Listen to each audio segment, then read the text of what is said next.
Hello guys, welcome to today's Topic TV. Isang truck driver ang muntik ng maisahan sa isang gasolinahan sa Petron. Nagpakarga siya sa halagang 6,000 na diesel. At nang matapos na ito ay sinabi ng pump boy na okay na raw ito, subalit pagtingin ng driver sa kanyang gauge ay kulang ito. Kaya't duda ng driver ay kulang ang ikinarga sa kanya. Ayusin mo naman Brad, pagkarga. Sabi mo kanina okay na. Sabi mo kanina okay na.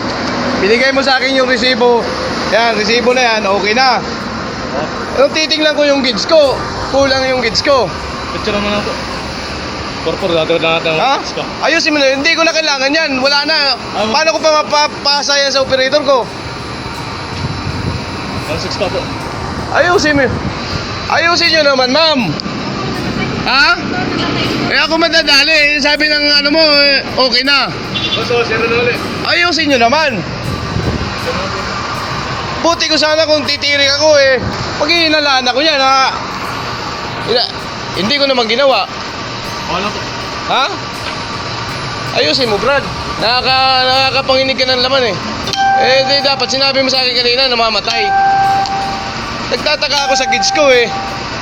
Kunti lang pinagkaiba. Petron. Petron. Nagkarga ako rito. Okay na daw pero pinatay yung machine dyan. Naging 0-0. Wala na napakita kung ilan ang amount. Nag-demand ako. Dito sa Petron pa ako nagpakarga. Ito yung nag-pump-boy ko. Ayusin nyo naman. Ano dalawang resibo na po? Talaga madadalaman resibo yan kung hindi ako nagreklamo 1.6 yung mawawala sa akin pag hinalaan ako ng operator ko. Ayusin nyo naman ma'am yung kasi kung tumirik ako pag hinalaan. Petron pa naman tayo. Buti sana kung napapakinabangan ko yan. Sige. Pasensya na po. Ayan. Wala sa Lagyan mo pera ka. Petron pa naman tayo. Nagkarga ako ng 6,000. Walang pinagkaiba yung gauge ko. Sabihan ako ng pump boy na okay na daw. Okay na daw. Bakit ako pipirma yan? Hindi po. Pipicture na po. Ha? Hindi na, wala na. Doon dapat ang importante. Yung buong 6,000 sabi mo sa akin okay na. Pero kulang pa pala. Sa likod. Okay, pirma mo yan. 6,000 na yung nakalagay sa machine. Sabihin mo okay na. Ginagawa mo kung pagkakatao ko na. O, tingnan mo, bakit hindi namatay? Ba't yung sabi mo kanina namatay? Okay na po. Ha? Ano yung rason mo kanina? O, ba't hindi namatay? Inangat mo. Huwag ganun pare. Nakakapanginig ka ng laman eh. Release mo nga. Mga ito nga. Nakakapanginig ka ng laman eh. Oo, i-open mo ulit. I-open mo ulit, ma'am, yung machine mo. Okay na po. Ma'am, i-open mo ulit yung machine mo. Kung makikita ba dyan? Open mo ulit yung machine mo. Oh, naka-off yan. Oh, bakit may price yan? Kanina wala. Oh, naka-on. Oh, bakit 0-0 yan? Kanina bumalik yung 4,400. Na-release na po ulit. Oh, in-open ngayon. Bakit 4,400? Okay na po. May bumaba kanina. Ayusin mo pare ha. Sige sir. Okay po. Sa na po. Sa susunod, titirik mo ako ng pupus ko to. Hindi maganda yung mo.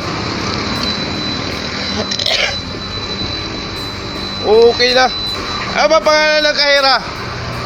Nandiyan po yan. Pangalan ng kahira. Nandiyan na po sa receipt. Pangalan mo, ano pangalan mo? Rumnik po, rumnik. Pamboy. Wala po makikita ang pump dito. Rumnik po. Okay ano pangalan mo? Rumnik po. Wala bang dyan? Wala po. Pangalan ng lagay mo pangalan mo dito. Tsaka pangalan ng cashier. Andun na po ang cashier sa resibo. Bihira naman Ito po. Nakakapanginig ka ng laman eh. Okay na po. Ha? Ito po ang pangalan ng cashier. Yan pangalan mo. Pangalan po ang cashier yan. Ito po ang pangalan ko. Ito ba pangalan mo ma'am? Oo. Paki-signature nga ma'am. Bihira nakakapanginig ka ng laman eh. Sabi mo sa akin kanina pare, okay na. Oo na nga po. Oh, namatay. Inangat lang dito, 'di ba? Sabi mo, inangat lang dito kaya namatay. Oh. Nung inopen sa kahera, bakit lumabas yung 4,400? Oh, ngayon, pinatay uli isang kahera. Zero-zero na po. Oh, nagsusiro. Pinabuhay ko. Bakit lumabas walang amount? 0-0 lang. O bakit yung kanina may lumabas na 4,400? Paliwanag mo nga. Yun nga po namatay dito sa resibo. O bakit sabi mo kanina dyan lang sa pampan nag-error? Mga nga po yan. Mga po ito eh. Bago kung kailan ako nagreklamo, sabi mo inop doon. Ito nga po dito. Oh, Tapos po yung pagka-release, sira-sira na ulit. Wala, bakit kanina hindi nga dyan? wala na po yun. Ayusin mo, brad, ha? Pupus ko to.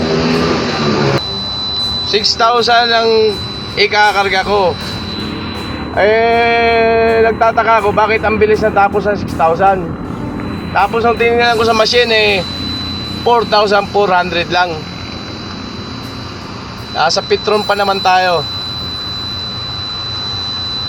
Babala sa publiko, siguraduhing naka-zero ang pump bago magpakarga. Bantayan ang reading at i-double check ang gauge ng sasakyan. Kung may duda, agad magreklamo sa manager. E-report ang insidente sa DTI o sa consumer hotline para sa karampatang aksyon. Maging mapanuri, isang maliit na pagkukulang, maaaring maging malaking panlilinlang.